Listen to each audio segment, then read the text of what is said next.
Afternoon, everyone. I'm Hee-Young Park. I'm serving as the interim dean of the Chobanian and Avedisian School of Medicine. I just want to welcome all of you to this, great webinar on bench to public health, pain research and management.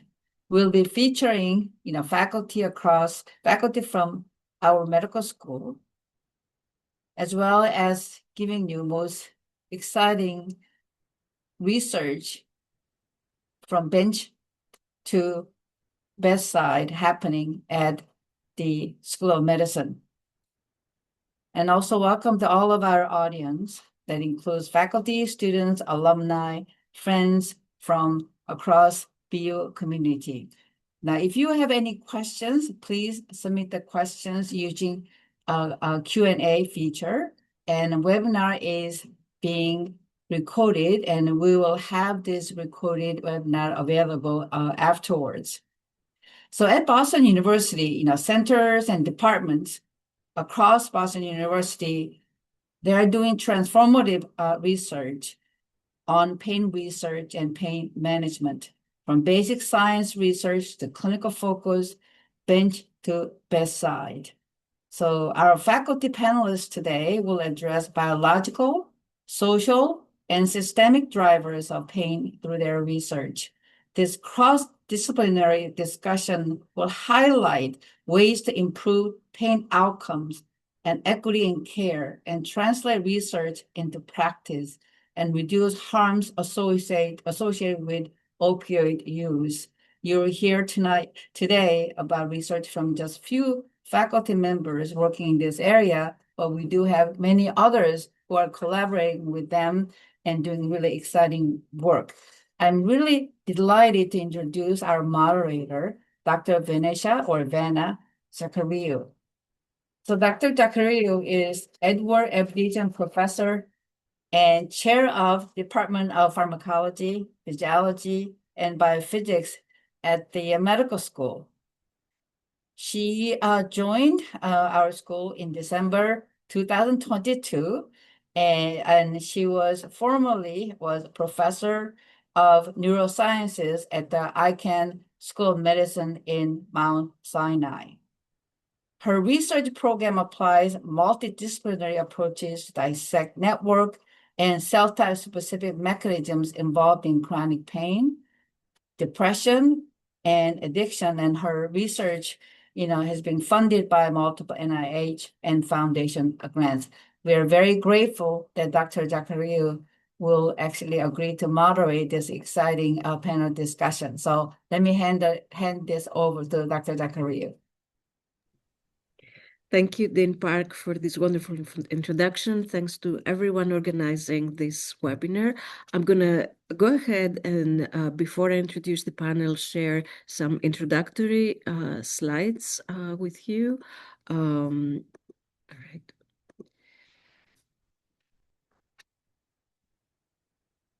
Okay, so as we all know, chronic pain is a major burden to the society. It affects over 100 million people, and it's often comorbid with depression, anxiety. It can be affected by several environmental and psychological factors. Actually, here you can see very well how pain can lead to anxiety, hopelessness, insomnia, which further exacerbate and prolong pain states and therapeutic efficacy. About 50% of Americans experience daily pain, and there is a great percentage of chronic pain patients that do not respond to any of the existing medications. Here you can see a list of challenging pain conditions, or some of them, from fibromyalgia, chronic fatigue syndrome, chronic lower back pain, endometriosis, and migraine. We all know how poorly managed these conditions are with currently available medications. And part of the reason is that there are not, the pathophysiological mechanisms underlying these conditions are not fully understood. However, the field over the recent years has made great advances to understand the neuroanatomical substrates of chronic pain, identify specific nociceptive fibers that affect pain modalities or specific chronic pain conditions, from peripheral nociceptors to the spinal cord, higher brain centers. I think a major advancement in the field over the last 20 years was the identification of the brain reward pathway, the mesolimbic dopamine system, as an area that is not critical not only for the modulation of chronic pain, but also for the perception of pain. But today we're going to discuss some of these challenges and opportunities pain research faces, and the needs for therapeutic interventions that are more specific to pain types, acute versus chronic pain, specific neuropathic pain medications, or medications for neuroplastic pain. It's also very important to understand sex-specific mechanisms of pain. There are many female pain conditions that are poorly treated because we don't know, there's no research about that.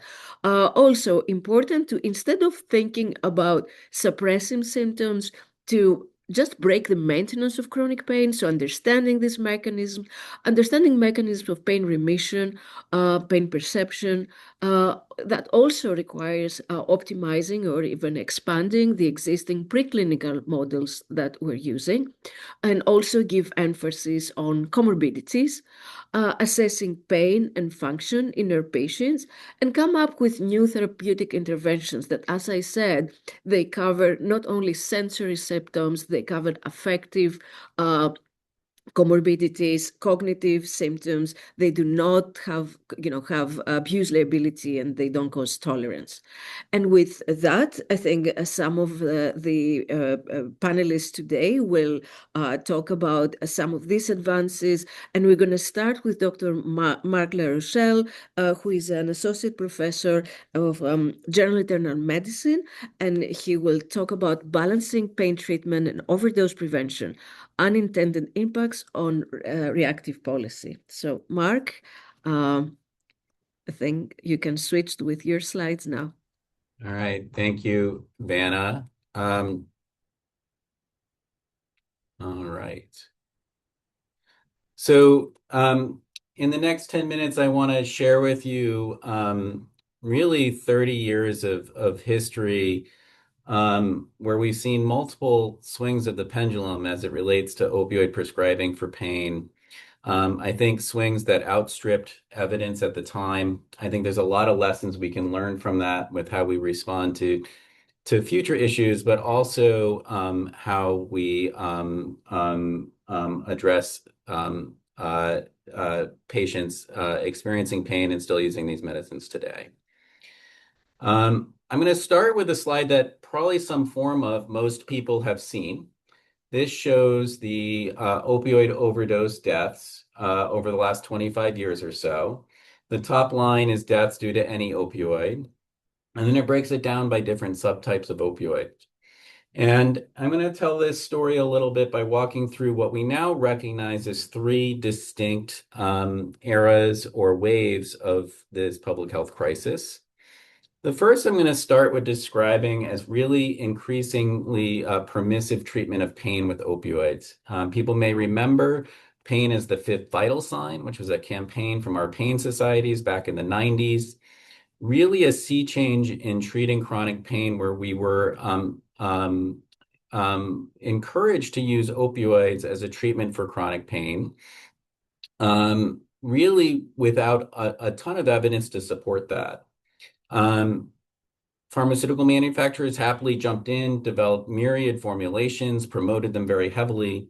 And what we saw over the next 10 to 15 years is massive increases in the number of opioids that are being prescribed, and quickly recognized that we were also seeing increases in opioid-related harms, particularly opioid overdose deaths. And you can see that in this curve here as this light blue-green line. That is really what's driving opioid death increases through 2010, where heroin and synthetic opioids are basically flat. Perhaps not surprisingly, once people started to recognize this, we had a real sea change in our approach to opioid prescribing, and things got much more restrictive. And at that time, we did see a flattening of overdose deaths due to prescribed opioids, but you start to see this dark blue line, overdose due to heroin creep up. And people suspected that this might be because the supply of prescription opioids, which were very readily available around 2010, suddenly became restricted, and heroin was something that was became available in the marketplace. And then the final wave is really unfortunate, where fentanyl, a very potent opioid, infiltrated the illicit opioid supply and really led to major increases. But two of these inflection points were really around big changes we were making in how we were treating pain.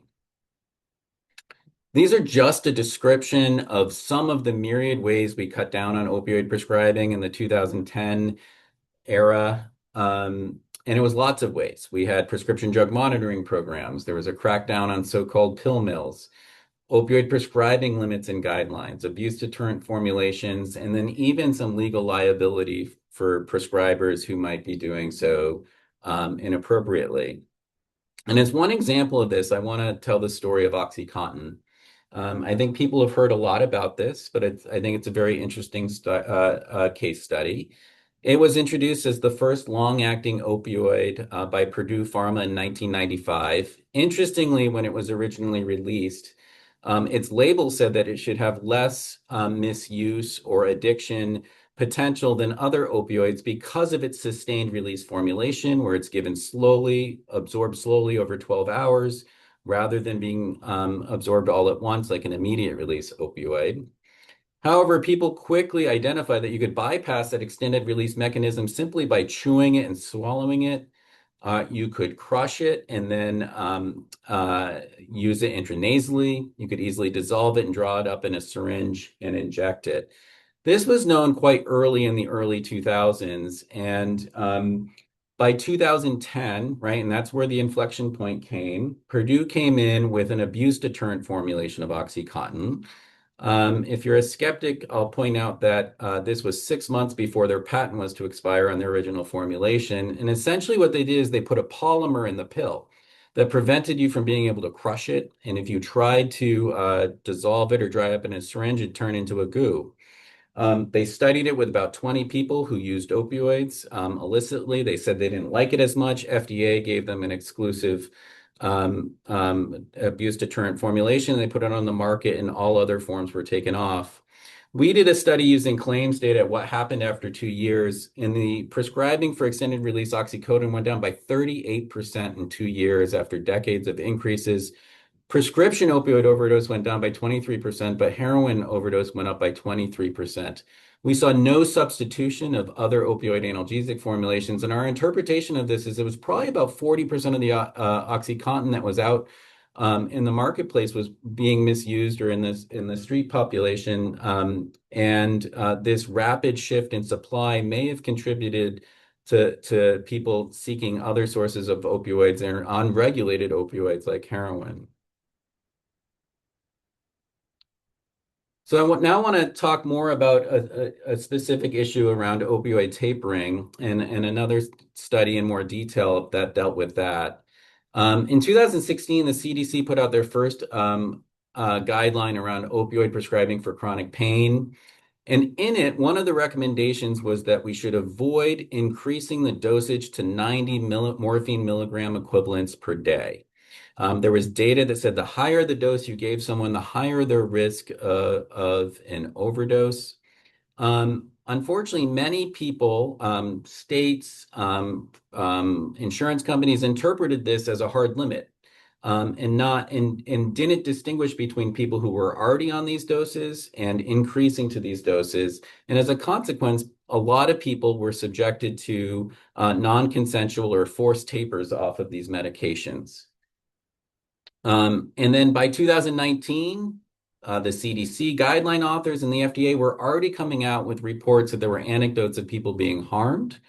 And those harms could have been, and then that was also followed with several observational studies showing that opioid discontinuation or tapering was associated with harms such as overdose or suicide. thought this was because of untreated pain or withdrawal that prompted substitution with other riskier substances. However, these studies were all generally low quality.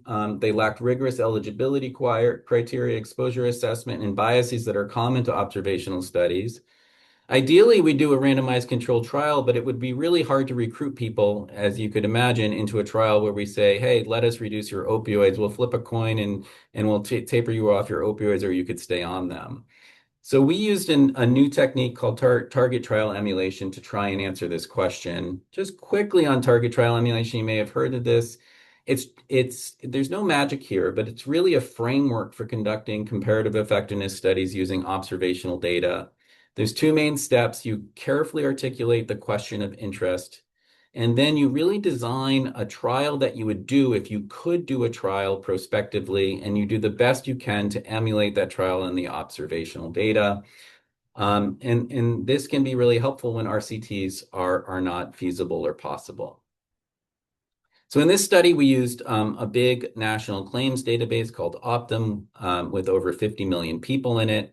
And really what I wanted to point out is we were very careful in our eligibility criteria. The first set of criteria on the left were we picked people who were on very stable long-term opioid therapy for at least 6 months with a dose that was at least 50 milligrams of morphine a day or more. And that dose did not change very much from month to month. And then we also wanted to exclude people who had markers of opioid use disorder or misuse of opioids, because we wanted to find people who were stable on their opioids, and if they were being taken off them, it wasn't because of concern that they had developed an addiction or misuse. We compared 3 different groups. It was tapering. We defined that as 2 consecutive months with a dose reduction of at least 15%. Abrupt discontinuation was tapering, where the second month's dose got down to 0, and stable were when they didn't meet either of the other 2 criteria. This is just to show this database is huge. We found 600,000 episodes of stable long-term opioid therapy, and after our exclusions, we had more than 400,000 episodes. And then we were able to sort people into these 3 dosage categories. We had a 4-month period where we looked for the treatment assignment. And you can see in green, those were stable dosages, and you can see they remained stable over 6 months of follow-up. The group that tapered down to about 75% of their original dose, and you can see the 75% and 25% bands there, that they generally stayed in that range over follow-up. And then those that were discontinued, the median dose remained 0 over follow-up, but a few people did resume using opioids, as you might expect in clinical practice. But we analyzed the data in an intent to treat framework based on the assignment at the end of this treatment assignment period. And here were the outcomes we got. On the left, we see taper versus stable, no difference in the risk of opioid overdose or suicide at the end of 10 months. And then abrupt discontinuation or stable, there was a very slight increase in the group that had abrupt discontinuation. So what I want to point out here is a lot of other observational studies have shown dramatic increases in the risk of these harms. And in this more carefully done study, we showed no difference. But importantly, we did not show that tapering or discontinuation reduced these harms. And that would have been the entire reason to be doing this. That was the motivation. And so the summary for me, and I'll turn it over to the next speaker, is that non-consensual tapering of opioid dosage is not an effective strategy for reducing the risk of opioid-related harms. Our opioid prescribing and policy responses of the past 30 years have been very reactive, and multiple places have led to unintended harms. And then target trial emulation is a nice research technique to draw causal insights from real-world data when it's tough to do in RCT. So I'm going to stop there and turn it over to our next speaker.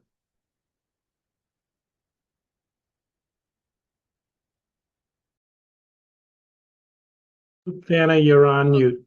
Sorry. Can you hear me now? Yeah.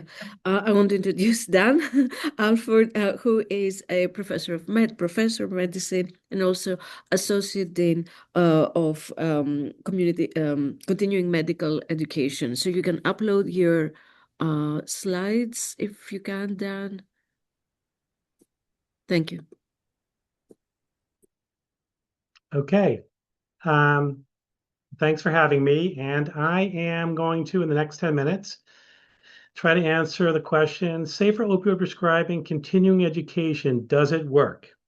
And as the Associate Dean of the Center for Continuing Education, I hope the answer is yes. But I will show you the work that we've done to look at that specific question. So as you've already heard, pain is one of the most common reasons patients seek medical care. And you've heard that increases in opioid analgesic prescriptions has been associated with increases in opioid-related harms, addiction, and overdose. And this graph actually shows what Dr. LaRochelle had mentioned, and that is around 2011, 2012, we had seen kind of the peak of opioid prescriptions way up from the 1990s. And then we started to see this decline. And the question is that decline more judicious prescribing, or is it more fearful prescribing, or maybe a combination of both? But we're definitely prescribing fewer opioids than we were at the peak in 2011, 2012. The complexity is that opioids can help some patients with severe pain, but prescribing needs to be more judicious. So it's still a tool for some patients. We just need to figure out how to do it more carefully. As Dr. LaRochelle mentioned, there are national guidelines, including the CDC, that address what they consider higher risk opioid prescribing practices. One of those is the conversion of individuals from a single prescription, maybe for acute pain, into a long-term prescription. That is, they become chronic opioid users. And the whole issue around keeping people on opioids indefinitely. And some would describe that as risky for some people, but also necessary for others. Because prescriber education at all levels of training, medical school, residency training, continuing education, has been inadequate, many states, and this is kind of the reactionary measure that Dr. LaRochelle mentioned, have mandated opioid prescribing continuing medical education without any knowledge of whether or not that was going to make an impact or not. But it seemed like a easy thing to do. Make everybody take education on this, and we should improve prescribing practices. And the question is that true? So one national program around this issue was created by the FDA in 2012. They created something called the Opioid Risk Evaluation and Mitigation Strategies Program. And if you know what the FDA does, they one of their authorities over manufacturers of medications is this REMS program, which is really a drug safety program that requires, for certain medications that have serious safety concerns, requires the manufacturer to create a risk evaluation practice. And oftentimes it's patient education, prescriber education. And this was a little bit different because it wasn't just one medication, it was an entire class of medication, all the opioids. And the goal of this opioid REMS was to reduce serious adverse outcomes resulting from inappropriate prescribing, misuse, and abuse of opioid analgesics while maintaining patient access to pain medication. So kind of achieving that balance. As I mentioned, all opioid manufacturers were required to offer unrestricted educational grants to accredited CME providers like Boston University, who would then create the training based on a curricular blueprint that was devised by the FDA. So it actually involved these three groups: the funders, the FDA that created the blueprint, and then the accredited CME providers who applied for these grants and then created the education around that blueprint. Prescriber participation in the opioid REMS education was voluntary. So there's a lot of discussion about whether it should be mandatory or voluntary. And I mentioned that some states made CME required, but this particular program, which was national, it was not a requirement for prescribers who take it. Well, Boston University, we actually in 2013 launched the first and longest running national opioid REMS program entitled Scope of Pain, or Safer Competent Opioid Prescribing Education. It was based on the FDA blueprint and CDC prescribing guideline and presented as 2 to 3 hours of case-based training via live webinars, online program, and podcasts. So we had it in a variety of different formats, but the content was the same. Since 2013, Scope of Pain has trained over 326,000 participants nationally. So we've had a lot of success in getting this education out there.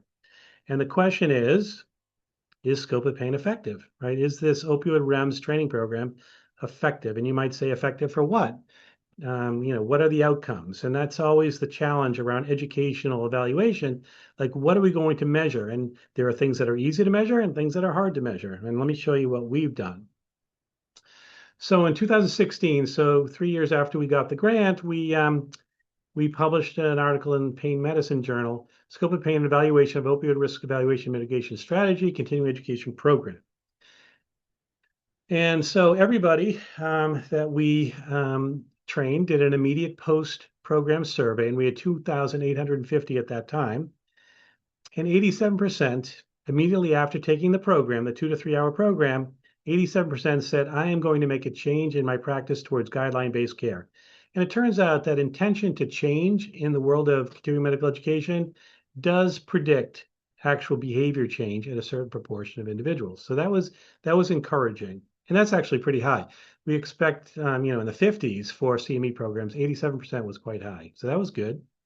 And then we did a 2-month post program. And I'm telling you, when people do continuing education, they do not expect to be surveyed, and they certainly don't expect to get a 2-month survey. And so you get really small response rates. So we only heard back from 476, a 17% response rate. But when we compared the demographics to the additional people that made up the 2,850, the demographics were similar. But, that is a limitation for sure. But what do we find from this almost 500 individuals at 2 months? Significant increase in correct responses to knowledge. So they had some knowledge acquisition. 2/3 stated that they had increased confidence in applying safer opioid prescribing care. So that was good. And 86% actually reported implementing safer opioid prescribing practices. So that's great.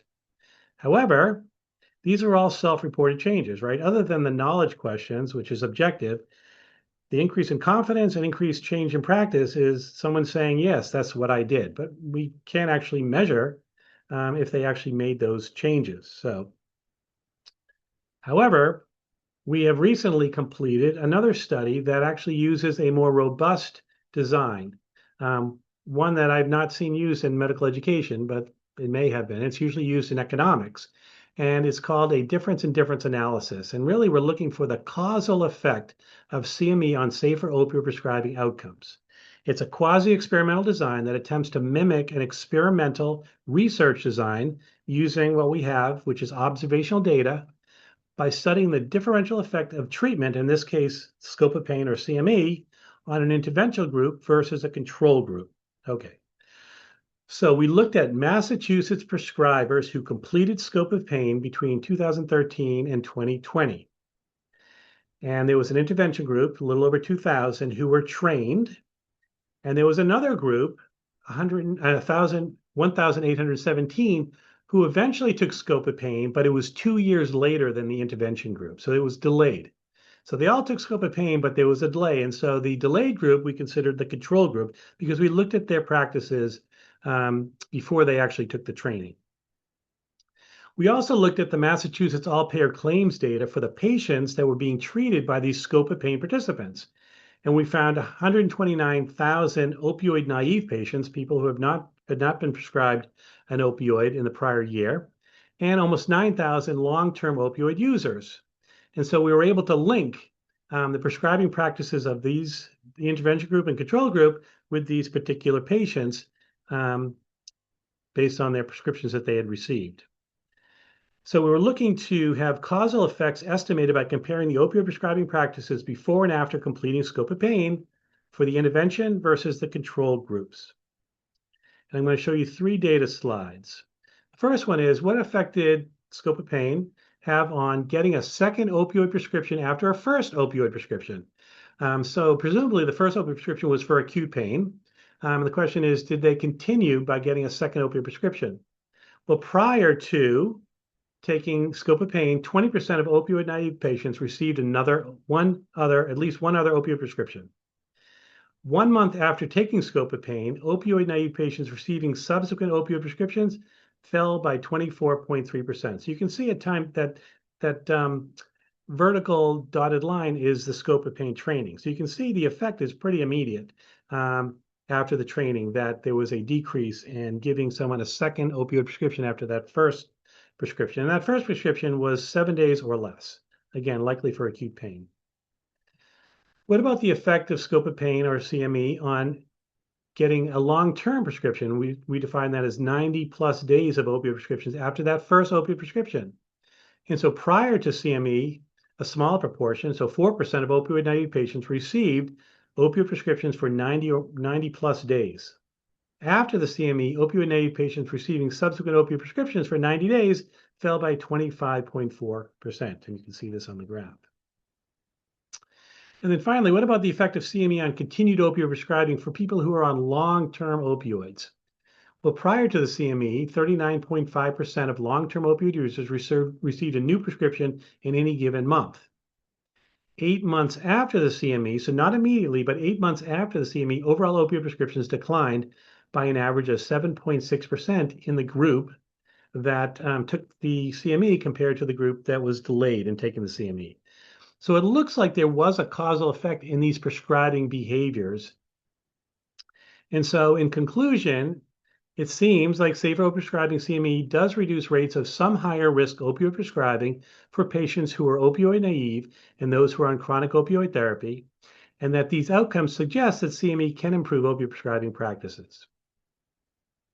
And that is the end of my talk, and I will stop sharing.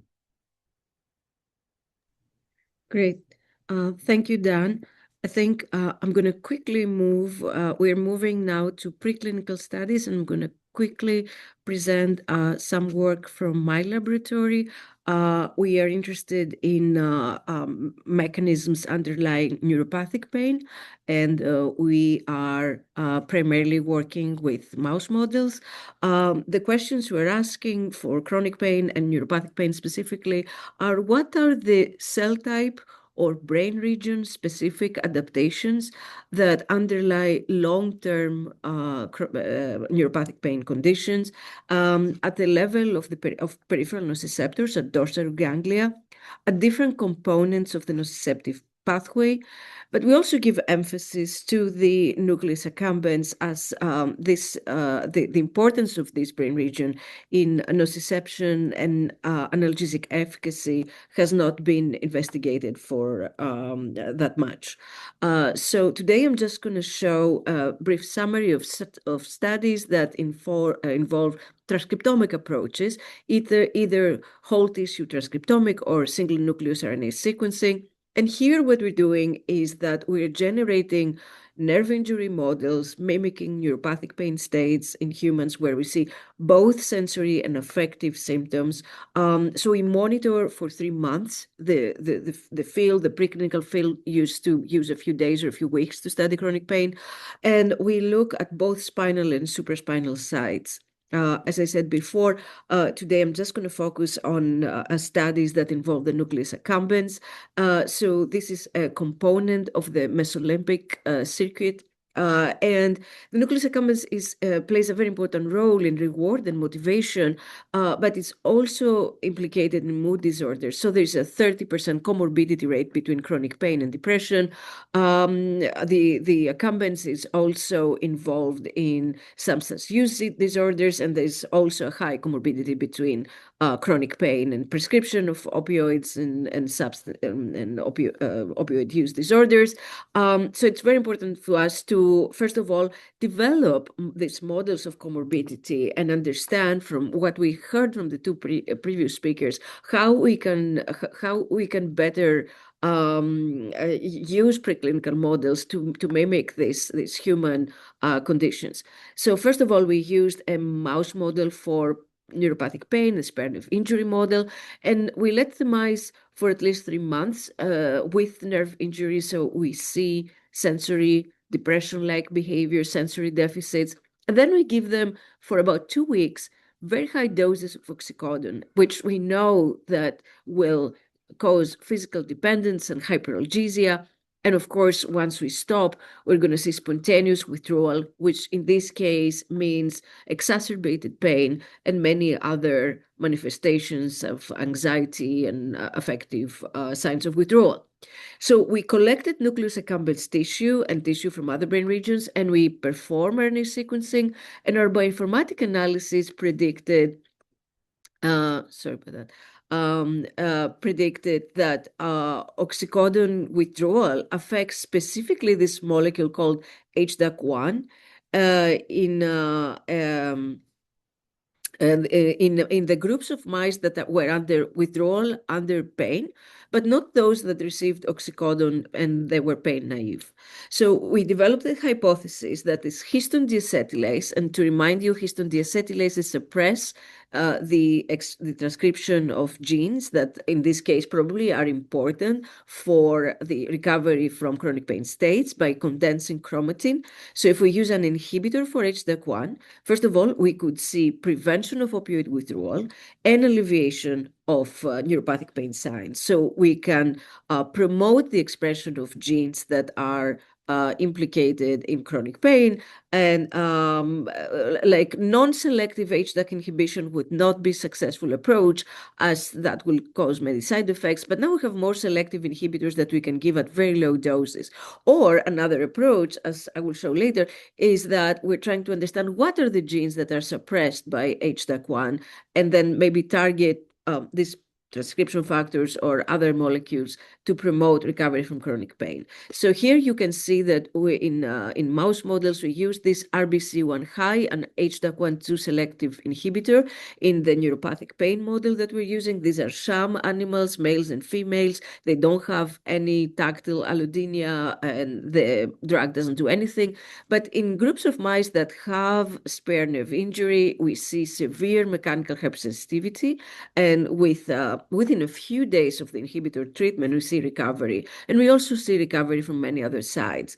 So now we're moving to the next level. We're trying to use a single nucleotide sequencing, as you can see here, in this 3-month long-term nerve injury paradigm, and monitor for both dorsal ganglia and nucleus accumbens gene expression adaptations in specific subsets of genes. So as you can see here, I'm going to very briefly go through this analysis. This is called WGCNA analysis, and is giving us specific neuronal clusters. So for example, this is a module that expresses both medium spiny neurons that express dopamine type 1 or dopamine 2 receptors. It's a mix. And within these populations, we see very interesting trends for a decrease in gene expression only in the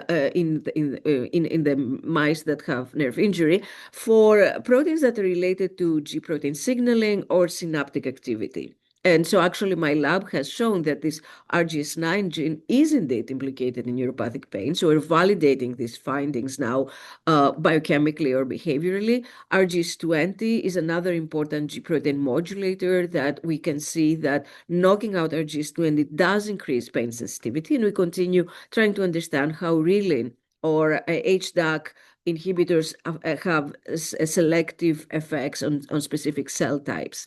So I'm going to move to the other two speakers quickly. So I am going to thank my lab, all my collaborators, and switch to the next speaker, which is Travis Rotterman. All right. Travis is an assistant professor in the pharmacology, physiology, and biophysics department. Perfect. Thank you, Ivana, and thank you all for attending. We're really excited for this opportunity. What we see here is a detailed dissection of the central nervous system, which consists of both the brain and spinal cord, as well as the peripheral nervous system. And these peripheral nerves are responsible for carrying two streams of information. One stream of information is somatosensory information. That's sensory information coming from skin, muscle, joints, and even bone into the central nervous system. And the other stream is motor commands. So that being information sent from the nervous system out to the muscles to generate movement. And that's represented here. So what we see starting here is there are unique receptors embedded in these tissues that can sense, for example, noxious stimuli. And that information is sent into the central nervous system via these sensory neurons that are long projecting axons where they're integrated into neural circuits. and can recruit what are known as motor neurons. So this is the efferent signal that can be sent back out to the limb, to the muscle specifically, to, in this case, for example, move your hand away from a stimulus that is perceived as hot. Now, in my laboratory, what we're really interested in is how damage to these nerves, so that being damage to the sensory and/or motor axons, can impact encoding of the information, integration into the central nervous system, and ultimately have a behavioral deficit. Now, this can be in response to direct trauma to the nerves. We study chemotherapy-induced peripheral neuropathy, as well as an inherited neuropathy such as Charcot-Marie-Tooth disease, that impact these neurons from functioning properly. So if we take a deeper dive into this circuitry within the spinal cord, we have the sensory neurons known as C fibers. These are the ones that carry this noxious stimuli into the central nervous system, specifically in the spinal cord, where they can provide direct excitatory input to projection neurons. Now, these projection neurons are responsible for transmitting this information up to the brain into various centers where it may be perceived as pain.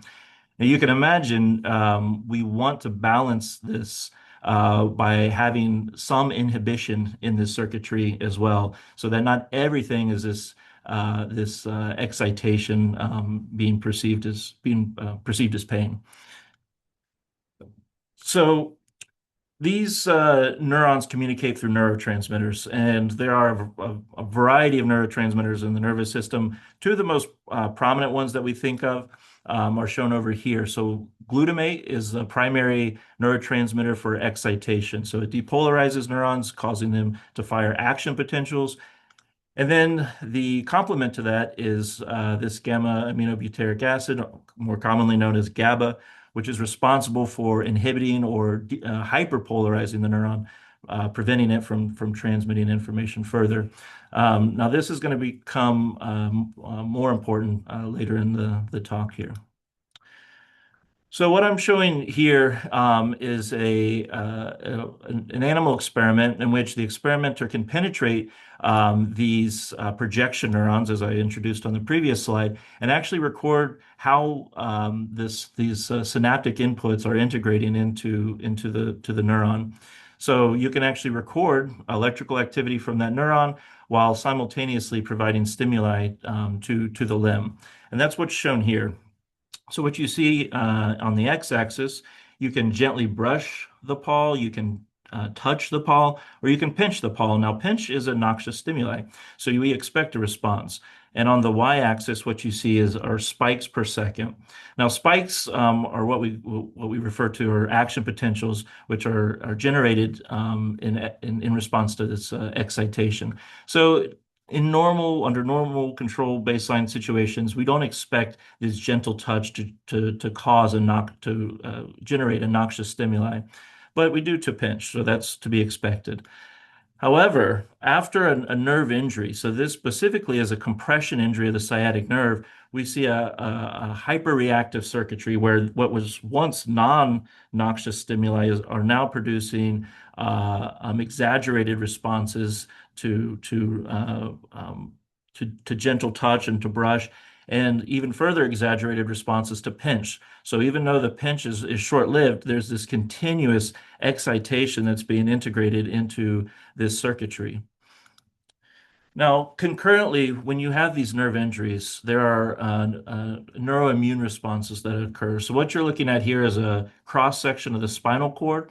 All of these little green cells that you see here are microglia cells. These are the native macrophages of the central nervous system, as well as the motor neurons. Those are the cells responsible for generating the movement, labeled here in blue. Now, these cells are not stationary. They're constantly surveying the environment, looking for any type of pathogen, infection, dying cells, for example. And we can actually image them in real time. So this is a technique we developed where we can actually extract adult neural tissue and keep it alive in a dish for approximately 4 hours and actually image these cells in real time. So here, this is sped up. They only move about the processes move about a micron per minute. But even as you sit here and listen to us present and talk, you have these cells throughout the brain, spinal cord that are constantly surveying their environment, and they respond to nerve injuries. So one primary response occurs around those motor neurons because their axons are also damaged. But the other response we see up here in the dorsal horn. So this is exactly where those nociceptors are projecting and integrating into those neural circuits. And as you damage the nerve, there's a number of factors that are released, one of which is ATP. And that alone can cause these microglia cells to become reactive. So they swell, their processes retract, they in turn release a whole host of factors and can drive inflammation. They actually proliferate in the spinal cord as well, even weeks after injury. And you can see a very different phenotype of these cells in response to injury compared to their surveying counterparts. Now, interestingly, you can take a tissue and culture it in a dish where you can take microglia from in a normal healthy state and add ATP alone. And induce this type of, this is just an example of the phenotype that you could see, and inject those back into the animal and see how they respond. So these data down here are very similar to what I showed you on the last slide. And if you take these stimulated microglia and put them back into the spinal cord, so this response occurs even in the absence of a nerve injury. So you're basically mimicking what a nerve injury you're mimicking the nerve injury by stimulating these microglia, and you see this excessive excitation, this hyper reactivity of these neural circuits. Now, it's really interesting if you electrically record the activity from these projection neurons. Again, these are the ones sending information up to the brain regarding the noxious stimuli. And you add GABA just under normal conditions. As I said, that's an inhibitory neurotransmitter. So as you release that, you expect the cells to hyperpolarize so that they're not sending these action potentials or spikes further along the pathway. But interestingly, in these microglia cells that were mimicking the nerve injury, now GABA is actually activating these neurons. So you don't have this balance of excitation inhibition in the circuit anymore. We see excessive excitation because the GABA is no longer acting as a inhibitory neurotransmitter. And here's the mechanism for that. So typically, in the neurons, you see the expression of a potassium chloride cotransporter, in this case KCC2, that's expressed in the cell body, it's expressed in the dendrites, and what it does is maintain a chloride gradient so that when GABA binds, a negatively charged ion, chloride, comes into the cell and prevents the excitation. Now, after nerve injury, this transporter is significantly decreased. So we see a major depletion around the cell body and even in the proximal dendrites of these neurons, and leading to now when GABA binds, chloride no longer is rushing into the cell. In fact, it's going the opposite direction. So here's just a schematic representing what I just told you. So when you have these normal microglia and this excessive release of ATP from these damaged sensory neurons, it causes this reactive state. We didn't have time to get into the cellular mechanisms, but these microglia in response to this ATP release in turn release a neurotrophin factor, BDNF, the brain-derived neurotrophic factor, which can bind to neurons, and there's an intracellular mechanism that downregulates this KCC2. So basically what you end up with is now excessive excitation just in the spinal cord alone can drive some of these pain responses that we see. So what does that mean clinically? Well, I'm telling you the story about KCC2 in the context of nerve injury, It's also thought to be significantly important when it comes to spinal cord injury and spasticity, as well as in traumatic brain injury. So it really seems to be a hot topic in a variety of fields. So there's been a real push for developing small molecules that are not opioids at all, that can work to stabilize the active form of this KCC2. So trying to prevent it from being internalized and downregulated following, for example, a spinal cord injury or nerve injury or brain injury. And here's just some very brief data shown in both males and females. The dashed line is vehicle treated. The solid line is the small molecule. The name's not particularly important here.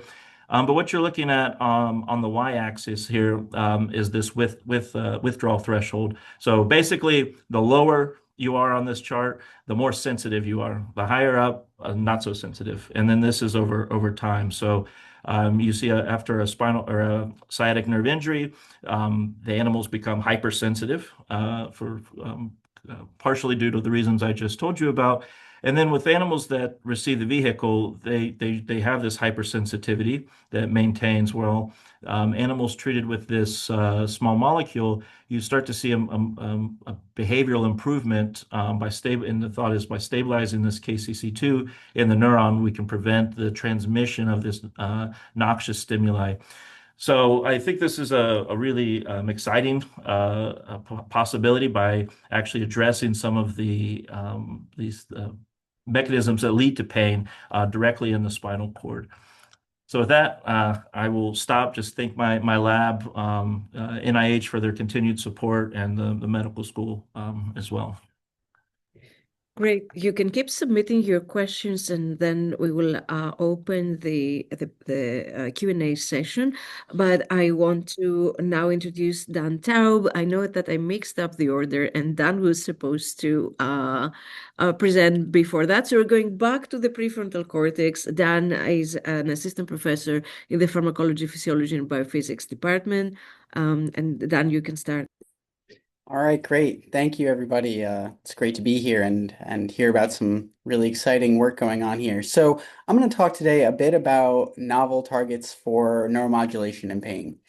So in contrast to our previous speakers today, who have focused largely on small molecules or opioids, kind of more prescription medicines, the approach that my lab is trying to take is actually in neuromodulation therapies. And the idea behind that, right, is that, neurons and the brain are, electrochemically active. That's how they signal and communicate with one another. And so if we can harness those specific pathways that are involved with pain, then we should be able to stimulate the brain and relieve pain, right? And the advantage to this is that a lot of these are actually non-invasive methodologies. So things like transcranial magnetic stimulation, which applies magnetic waves to the scalp, and that in turn changes the brain activity in the area of interest. So the primary target for pain for, maybe the past 15 years or so has been the primary motor cortex or even the primary somatosensory cortex. But the efficacy in clinical trials is often weak or really not even above placebo.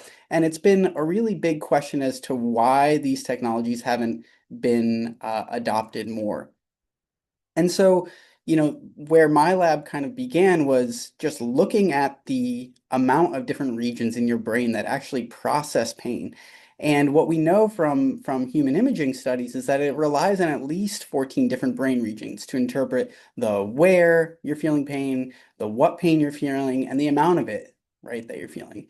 And the argument that we were making was that, well, we really don't know which brain region to target yet. We've been targeting the motor cortices, which are, kind of on the top of the scalp because it's kind of easy to get to.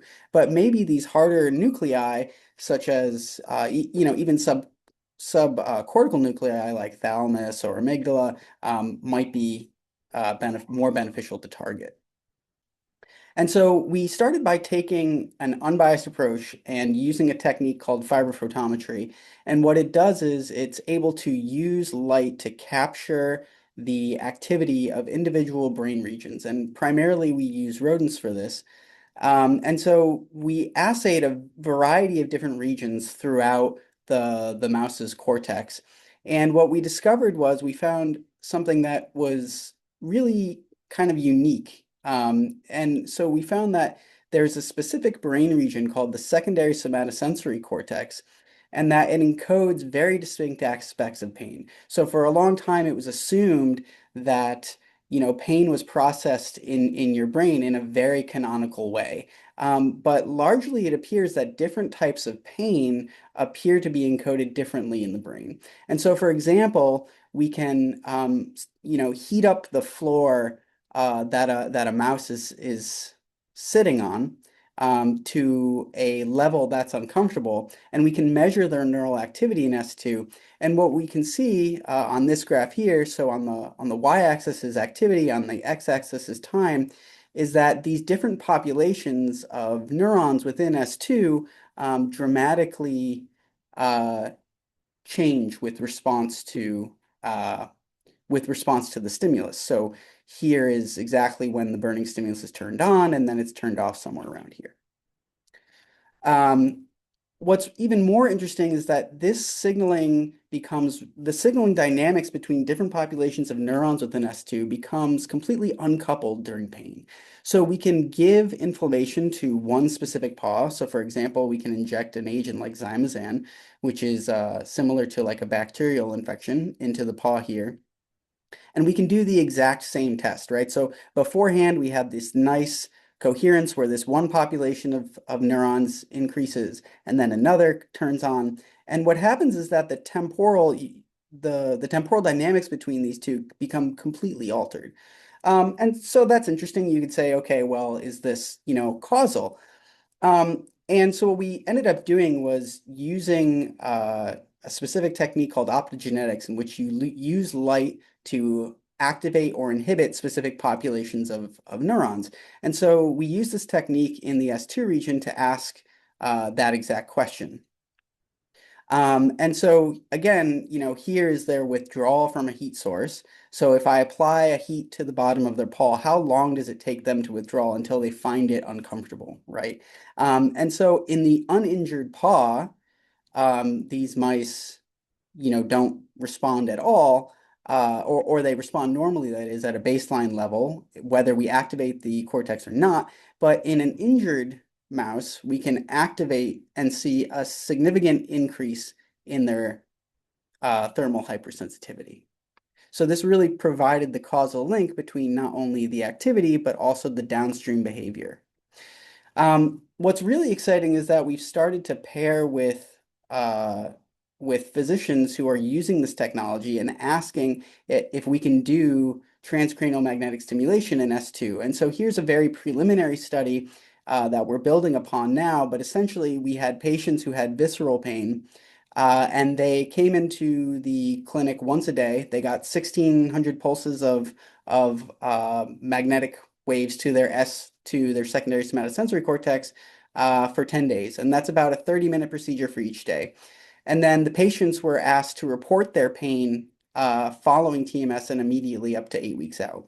And so we had a sham group as well as an active TMS. But what was interesting is just with this very preliminary study, we were able to show that patients not only responded well, that their pain decreased, but that it maintained this decrease in their reported pain scores for up to 8 to 10 weeks. So we're really excited about that. And that's something, we're kind of building on now, trying to optimize the parameters and which patients will actually really benefit from this. And so, kind of in the future, what my lab and many of the labs here at BU are looking, toward understanding is we really need to understand how each brain region plays a distinct role in how we process pain, right? And so I've shown you today that S2 is really unique in processing heat-induced pain. So things like burning pain that you might encounter like in an inflammation setting. But not all patients experience that. Some have lightning bolts, some have, shocks and things of that nature. So neuromodulation is really a newer technology, but we're hoping it can be, a really non-invasive and useful pain therapy as a counter or in addition to small molecules and opioids. So thank you. Thank you, Dan. Thank you, everyone, for the presentations. I think it is time to move to the questions. Please feel free to enter in the Q&A link here at the bottom of your Zoom screen your questions. I think there are already a couple of interesting questions, and if you can all panelists turn your screens on. I think there is a question Dan Alford has already answered, but I think it would be nice if you repeat it. It's about whether there's any education training in MD students and residents at BU and BMC regarding addiction recovery, but also regarding harm reduction, combating stigma and all that. So Dan, I will let you maybe answer this one more time. Sure. Yeah. And I know a lot of folks around the country at different medical schools and residency training programs. And at BU and BMC, we are incredibly fortunate. We have a large group of folks who are expert in addiction medicine who are involved in medical school curriculum, residency training. We have an addiction medicine fellowship program, one of the first in the country. We've got an inpatient addiction consult service. We've got a long-standing program, Project Assert, in the emergency department where patients are screened, and there's lots of opportunities for medical students and residents to rotate through there. We've got Project Respect in the OB department for high-risk pregnancies. We've got a Catalyst clinic for adolescents and young adults at BMC. Lots of training opportunities, both clinically and pre-clinically, for our medical students and certainly for our residents. And I think so much education happens with interaction with consult services, whether it be cardiology or endocrinology on the inpatient service. And now that we've got this addiction consult service, there's this kind of, point of care training education that's happening between our fellows and medical students and residents. So there is just a tremendous amount happening. There's the Grakin Center for Addiction at BMC that oversees a lot of the training programs that are happening. And there's just, a lot. Great, thank you. We're lucky. Yes, thank you. So there is a question by Kate Shafto for Dan Taub. Thank you for sharing about neuromodulation. I'm curious if you are aware of the neuromodulatory mechanisms of intervention such as pain reprocessing therapy. Yeah, thanks so much for that question. So it's something that we're trying to get at now. So there has been, so the human work that we've been doing has been very preliminary in the sense of not incorporating psychological interventions as well. But, as Vanna mentioned, this is really a comorbid thing. So my guess is that, or the hope is that the two approaches can integrate, because there has been such a big success in a lot of those, those pain therapeutic programs. Excellent. There's one more question, this time for Travis Rotterman. Is the KCC2 molecule playing a role in ALS? Yeah, it's a great question. And the shorter answer is I'm not sure. But I think that it seems that every disease in terms of that changes excitability, whether if it's from trauma or for example, ALS, that this KCC2 is being modulated in a negative direction. So it's definitely something to investigate. I haven't personally looked at the ALS model, but there's a really nice model. The SOD1 mouse is a highly used model in the ALS field that really recapitulates the disease well. So it would be very easy to test. We've looked at it in SMA and have found some changes in its expression there. There's one more question from the audience, and I also see a question from Dan. Dan, yeah. This is for Travis. So as a, general internist clinician who saw lots of primary care practice patients with chronic pain and someone who does a lot of teaching around pain, I talk about how acute pain is life-sustaining, species-sustaining. We need to feel acute pain. And I often talk about chronic pain as having no survival benefit. And you've so well described some of the mechanisms around why we have allodynia, pain response to touch, or what's happening at the microglia level. And I'm wondering, do you have any sense, why does that happen? Like, is there some survival benefit? Is there some something that is there a reason why we have that in this survival way? Yeah, it's a really interesting question that I've put a fair amount of thought into, and unfortunately, we don't have a great answer. I will say that there's a fair amount of plasticity that happens. I focused today. We talked about pain. There's a lot of plasticity that happens on the motor side as well, and we've always kind of wondered, like, if we as we develop different approaches, and if we try to preserve this circuitry that undergoes a fair amount of plasticity, will the animals actually behave worse? Maybe the animal's doing the best they can, and some of the consequences are things like neuropathic pain, but that doesn't necessarily prevent the animal from moving. It may be, noxious and pain-inducing, but is it just a secondary consequence of direct trauma to the nervous system, and then it adapts the best it can? That's just a thought, but it's a great question. Okay. And there was a question at the beginning about what kind of pain relief can help those who are on anticoagulant therapy. Tylenol is the only pain med allowed after opioid treatment post-surgery. I don't know if Mark or Dan want to answer this question. I attempted an answer. I don't know if Mark, you read it or looked at it. Maybe you have something else to add. No, I agree.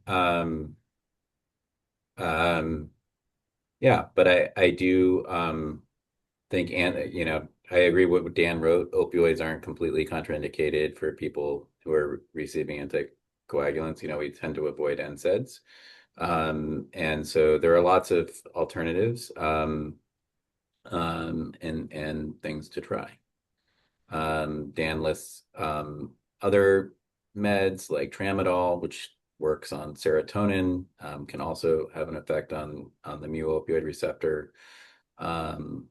Gabapentin, antidepressant meds that also have pain effects. So it is a challenge. When we usually want to go to our anti-inflammatory repertoire when we can, and so I think careful planning is great. I think there's also a lot of advances in anesthesiology with pain blocks and different peri-procedural things to try and reduce post-operative pain.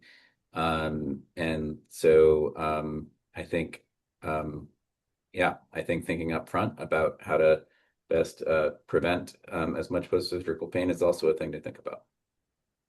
Great. We have one more question from Michael Mitchev about the role of microglia and astrocyte signaling interaction to amplify or prolong central sensitization in chronic pain states. Yes, I think these are very well documented. Travis, you answer that as well. Yeah, I mean, we see it all the way, these microglia responses all the way out to multiple weeks after an injury, and even when the numbers go back to baseline, we don't know if the cells really go back to normal. So the microglia cells, they're really unique in the fact that they can release a whole host of pro or anti-inflammatory markers. So I showed you these morphological changes, the increase in density, but we didn't touch really on what the cells are releasing in the environment that could perhaps drive, for example, neuropathic pain, or even try to help relieve it. So that's other areas of investigation that I think really could be beneficial.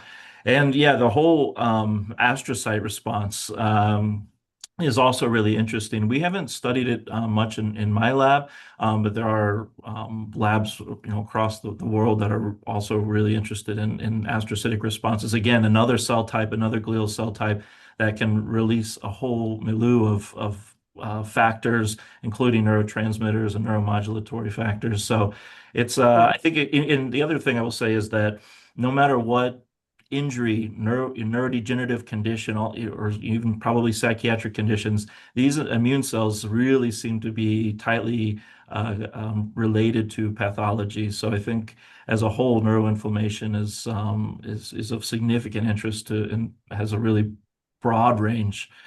Yeah, what I would compliment that it is very important, but it's, again, it's one of the 20 factors that will contribute to central sensitization. What Yeah. we don't know is the regional roles of microglia, or even temporal ones, and the exact role in the maintenance of pain. And I think there's a lot there for future research. But since we're again back to you, Travis, there is a question by Stephen Guy also: what happens if you downregulate KCC2?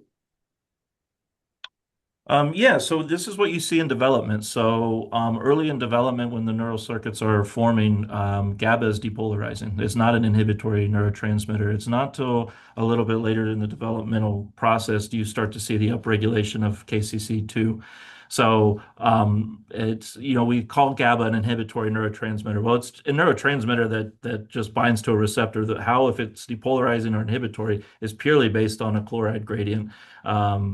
So if you don't have it there, if you don't express KCC2 like in development, then yeah, you get excitation of this circuitry. There's also a comment/suggestion by Douglas Keane, who said it was a fantastic webinar, but they would like to see integrated into these webinars other specialties such as anesthesiology, psychiatry, rehabilitation medicine. So here's a suggestion for a future webinar.